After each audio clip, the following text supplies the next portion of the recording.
Hello दोस्त, good morning. कैसे हैं आप सब? आइए बाबू, आज हम लोग NCERT 11th class NCERT chapter complex number की एक्सरसाइज नंबर 5.2 की 7 नंबर क्वेश्चन के साथ मैं उपस्थित हूँ। आज हम लोग इस चैप्टर की लास्ट 7th और 8 नंबर क्वेश्चन की लास्ट करेंगे। तो चलिए बाबू, इस क्वेश्चन का हम लोग पोलर फॉर्म निकालनी है। क्वेश्चन है z बराबर √3 प्लस आयोटा। तो कंपेयर करिए a प्लस आयोटा b से। a की वैल्यू कितनी हो जाएगी? तो √3। b की वैल्यू कितनी हो जाएगा? 1, क्योंकि आयोटा के साथ क्या लगा हुआ है? 1 हो जाएगा। तो z बराबर मॉडुलस निकालना है √a² plus √a² plus b²। a की वैल्यू कितनी है? तो √3 का स्क्वायर प्लस 1 का स्क्वायर। √3 का स्क्वायर करेंगे तो 3, 1 का स्क्वायर करेंगे तो 1, 4 हो जाएगा। 4 का स्क्वायर रूट करेंगे तो 2 हो गया। tan थीटा बराबर कितना होता है? मॉडुलस ऑफ b बाई ए, यानी कि मॉड ऑफ b बाई ए। तो b की वैल्यू 1, a की वैल्यू √3। अब इसको रूट से मॉड से निकालेंगे तो 1/√3 हो गया। 1/√3 tan में कितना डिग्री होता है? तो b बाई 30 डिग्री होता है ना, 30 डिग्री। 30 डिग्री का अर्थ क्या हुआ? π/6। तो थीटा का वैल्यू कितना हो जाएगा? π/6 हो गया। तो आप लोगों को देखिए, ये दोनों पॉजिटिव में, यानी कि √3 और 1, ए और B, A B lie into first quadrant हैं। तो आर्गुमेंट कितना होता है? केवल थीटा होगा। तो थीटा कितना मिला हुआ है? π/6, इसलिए कितना हो जाएगा? केवल π/6 हो गया। तो आर्गुमेंट निकल गया और आपने मॉडुलस निकाल लिया था। तो मॉडुलस और आर्गुमेंट निकलने के बाद हम लोग क्या करेंगे? पोलर फॉर्म निकाल लेंगे। पोलर फॉर्म ही निकालना था हम लोगों को। तो पोलर फॉर्म निकालेंगे तो फार्मूला कितनी होती है? r cos theta plus iota sine theta. r की वैल्यू मतलब मॉडुलस ऑफ z कितना मिला हुआ है? तो मॉडुलस ऑफ z देखिए, आपने मॉडुलस ऑफ z निकाला था, कितना मिला था? 2। और आर्गुमेंट कितना मिला हुआ है? तो π/6। तो यहाँ पे r के स्थान पे 2 लिखेंगे और थीटा के स्थान पे π/6 लिखेंगे, क्योंकि आर्गुमेंट आपने निकाला था। तो थीटा जो होता है ना, वो आर्गुमेंट का काम करता है और r मॉडुलस का काम करता है। तो 2 cos π/6 प्लस आयोटा साइन π/6 इस क्वेश्चन के आंसर हो जाएगी। चलिए लास्ट क्वेश्चन चलते हैं हम लोग इस चैप्टर के। z बराबर आपके पास लिखा हुआ है केवल आयोटा।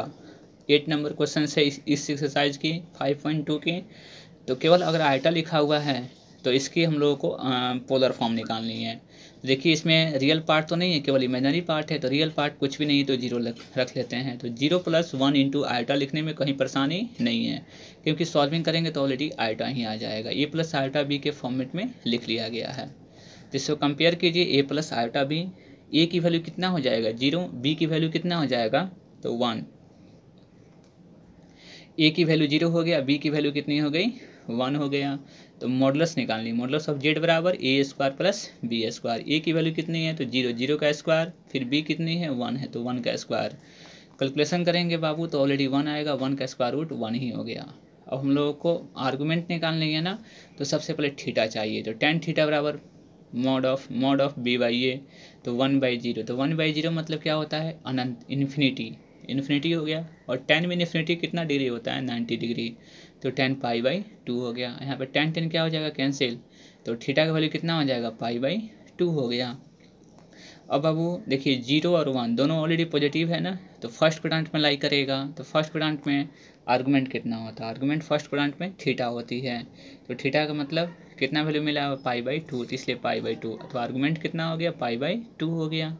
तो आर्गुमेंट निकल गया और मॉडुलस निकल गया। अब हम लोग चलेंगे पोलर फॉर्म में। तो पोलर फॉर्म निकालेंगे हम लोग। z बराबर तो r cos theta plus iota sine theta. cos theta, देखिए इसमें r कितना आया था? मॉडुलस।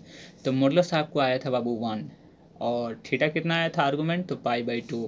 तो यहाँ पे लिखेंगे 1 इंटू cos π/2 प्लस आई साइन π/2।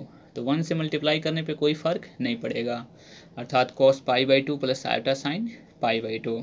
इस प्रकार यह जो हमारा मिला रिजल्ट है, यह पोलर फॉर्म, यानी कि किसी दिए गए कॉम्प्लेक्स नंबर का पोलर फॉर्म हम लोग निकाल लिए। पोलर फॉर्म का हिंदी अर्थ होता है ध्रुवीय रूप। क्या होता है? ध्रुवीय रूप। तो आप इस सभी क्वेश्चंस को हमने अटेम्प्ट किया। अब बाबू आते हैं कि पोलर फॉर्म, क्या ये पोलर फॉर्म और बाबू यह z बराबर जो दिया गया था, क्या ये दोनों आपस में बराबर हैं? इन दोनों के बीच में रिलेशंस क्या हैं? क्या ये दोनों सही है कि नहीं, गलत सही है। तो चलिए बाबू हम इसको चेकअप करते हैं, एक आपको शॉर्टकट मेथड बताने का प्रयास करते हैं। देखिए जेड बराबर हमने आई लेकर चला था, 8 नंबर क्वेश्चन को लेकर चला था, उसकी पोलर फॉर्म कितना मिला था, तो cos π/2 प्लस आयटा साइन π/2 मिला था। देखिए यदि ये दोनों वैल्यू आपस में क्या है बाबू, बराबर हैं, यानी कि यह ए प्लस आयटा बी के फॉर्मेट में है और ये पोलर फॉर्म में है, यानी कि दोनों इसी का तो बाबू पोलर फॉर्म निकाले थे ना। इसका अर्थ क्या हुआ, दोनों आपस में क्या होना चाहिए, इक्वल होना चाहिए। तो आपको तो इक्वल शायद दिख रहा है कि नहीं दिख रहा है, नहीं दिख रहा होगा, लेकिन वास्तव में बाबू यह इक्वल ही है। तो चलिए हमको प्रूफिंग करते हैं। cos 90 कितना होता है, तो 0, आयोटा हो गया, sin 90 कितना होता है, तो 1। अब देखिए आयोटा इंटू 1 करेंगे तो आयोटा, आयोटा में 0 जोड़ेंगे तो ऑलरेडी आयोटा हो गया। देखिए दोनों वैल्यू आपस में क्या हो गया, बराबर हो गया। जैसे आपसे कहा जाए कि 1 मीटर बराबर आपके सेंटीमीटर में कन्वर्ट करिए तो 100 सेंटीमीटर लिखते हैं।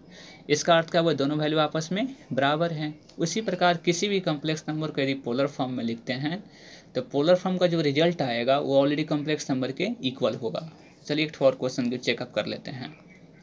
7 नंबर क्वेश्चन मिला हुआ था कि बाबू √3 प्लस आयोटा था, आप ही क्वेश्चन है, और उसका पोलर फॉर्म आपको मिला हुआ था। आंसर आपने मिला था 2 cos π/6 प्लस आयोटा साइन π/6 मिला था, इसका पोलर फॉर्म मिला था। आंसर मिला था हम लोग पोलर फॉर्म। क्या बाबू दोनों आपस में बराबर हैं कि नहीं है, हम आपको चेक करके दिखाते हैं। ये 2 हो गया, cos π/6 कितना हो जाएगा, 30 डिग्री, √3/2 हो गया, और यहाँ पे साइन π/6 मतलब कि 6 कितना होता है, 30 डिग्री, 1/2 होता है।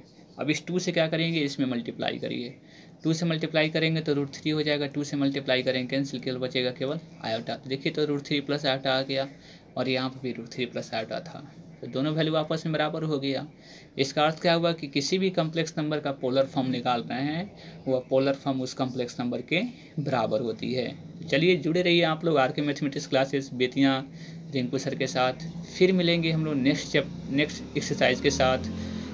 तब तक के लिए नमस्कार, फॉर दिस थैंक्स लॉट।